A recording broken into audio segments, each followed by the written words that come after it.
Next on Worcester News tonight, more than 500 tips and still no answer as to who killed Vanessa Marcotte. The investigation continues. Plus, severe thunderstorms in central Massachusetts causing major damage tonight.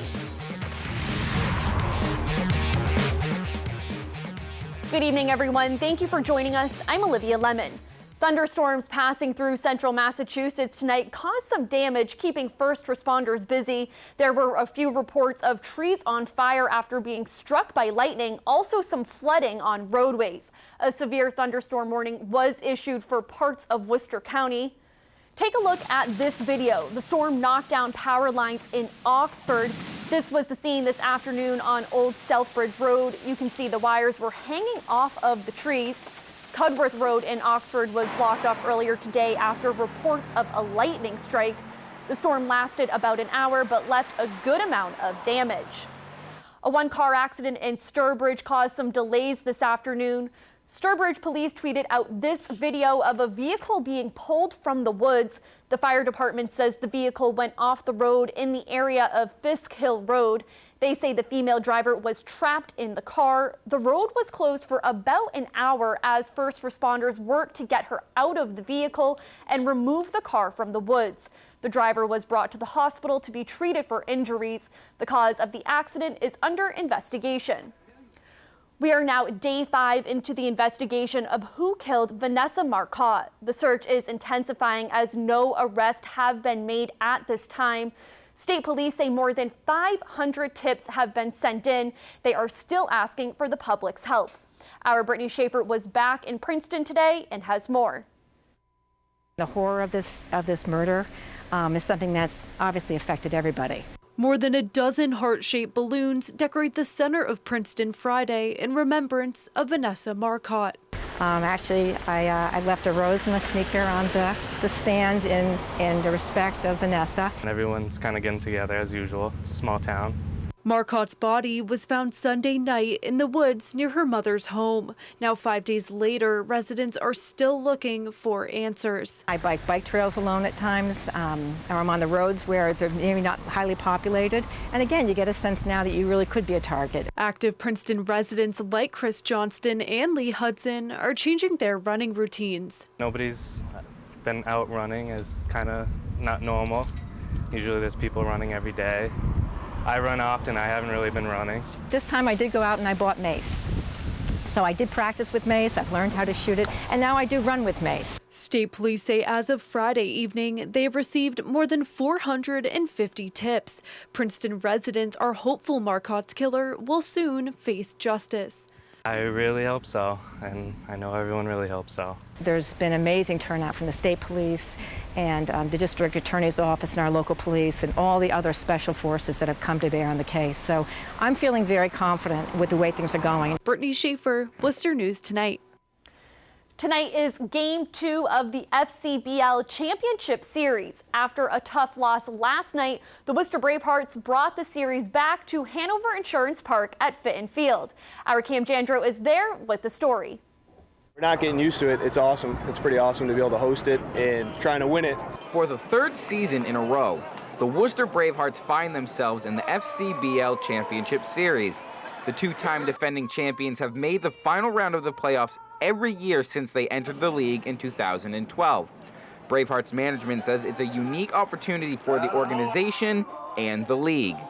The commissioners here tonight, we actually have fans from other teams in the league that are here tonight just because they want to be a part of the championship series. So, you know, hosting a championship game means that you're doing something right, and that's, you know, it's a good feeling. The Bravehearts led the league in attendance this season, and fans again came out to Hanover Insurance Park at Fitton Field for Friday's championship game. Futures League Commissioner Chris Hall says communities around central Massachusetts have created something special for the Bravehearts and the FCBL. You know, the town and the people around, even the surrounding communities, we see a lot of people from Auburn and Dudley. We see people from everywhere. They come in here to support the Bravehearts. It's because the community supports it, and Worcester's for Worcester, and they really work hard to make sure the Bravehearts are on top. Now, Bravehearts Assistant General Manager Anthony Cahill tells us that regardless of tonight's result, he's just happy to see support for the team and the league. At Hanover Insurance Park, I'm Cam Jandrow, Worcester News Tonight. Thank you, Cam.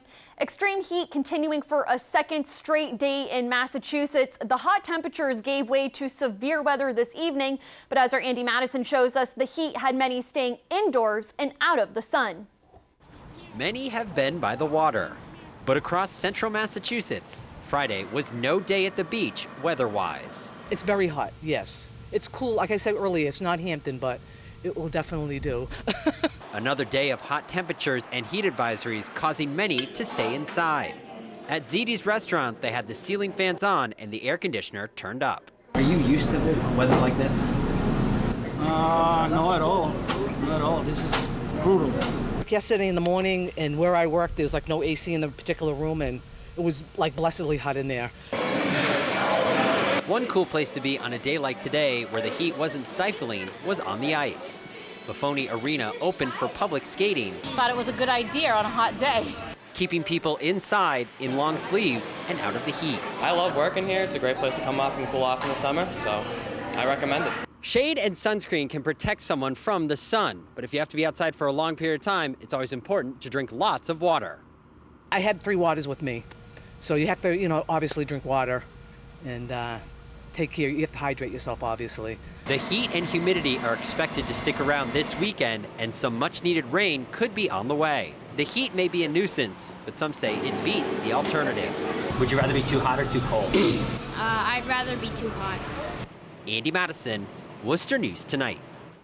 The owner of the former Paris Cinema on Franklin Street has been given the green light to demolish it.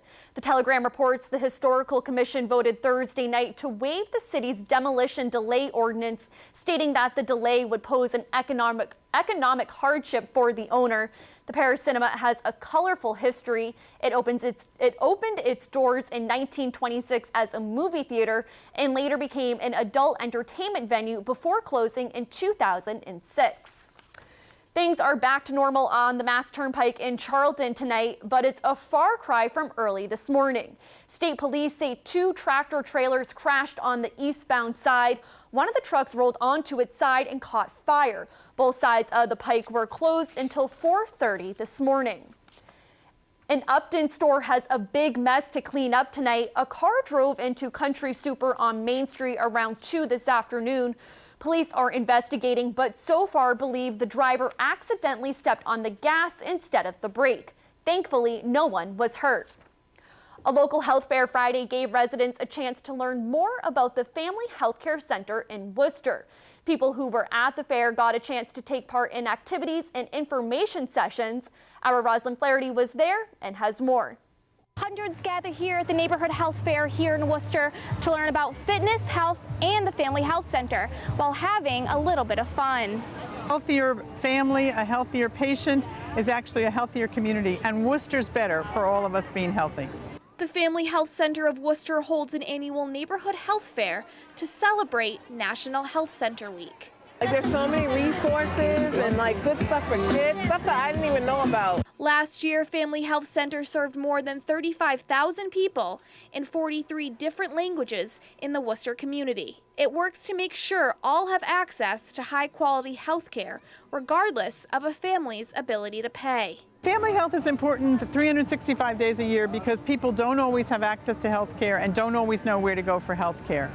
When we bring it outside into the neighborhood in this way, we remind people that we're here, but we also remind people that we're all working together for the health of our entire community. It's a great way of showing them what we have available as far as nutritional food, local farms, and also a way of really promoting preventative health care. The fair featured a farmer's market, health care screenings, and even a little dancing. Neighbors say the fair and party highlights an important community resource. They should have more of these more often, I think. ROSLYN FLAHERTY.